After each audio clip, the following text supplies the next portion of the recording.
urera umwana ufite ababyeyi mu muryango mwiza, ababyeyi bakomeye buri cyose, inzu, amamodoka n'amafaranga byari bihari. Yitabwaho cyane n'abakozi biwe, bamumenyeraga byose yabaga akeneye, babikora neza, bo kabyari bandi baha umugisha. Kare mu gitondo akajya ku ishuri, kuva ku wa mbere kugeza ku wa nyuma, n'ababyeyi babaga bari mu kazi kabateza imbere.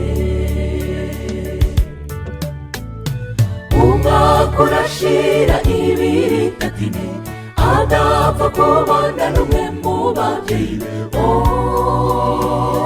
Bavaga ku kazi be basinziriye, nawe akabyuka kare bakiryamye, imodoka ikamujyana ku ishuri be batabonye n'umwe muri bo. Yabona abana bari kumwe n'ababyeyi, maze ibyo bikamushengura umutima. Ibitekerezo bikamurenga umunsi wose, be bakamererwa nabi. Abo bigana bakibaza igituma be bahora babaye.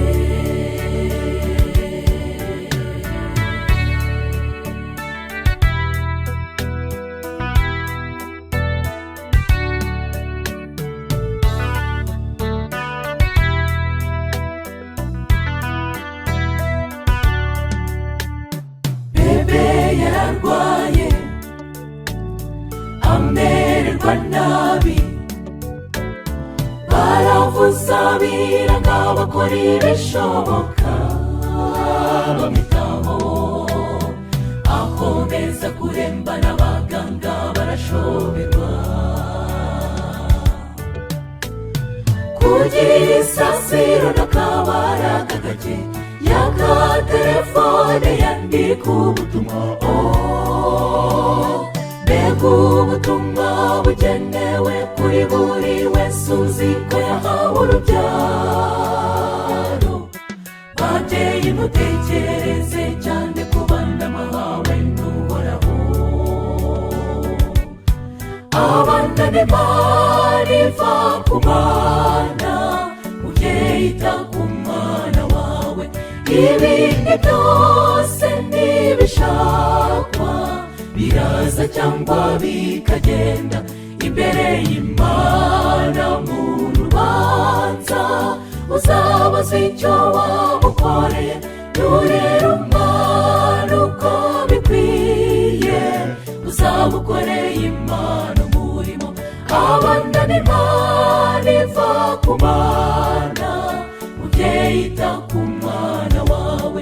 Ibindi byose ntibishakwa, biraza cyangwa bikagenda, imbere y'Imana mu rubanza uzabaza icyo wamukoreye.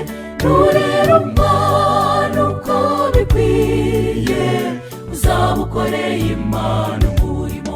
Numwigisha gusenga Imana, uzamukoreye Imana umurimo. Ukamutoza kubaha abantu, uzamukoreye Imana umurimo. Nurera umwana uko bikwiye, uzamukoreye Imana.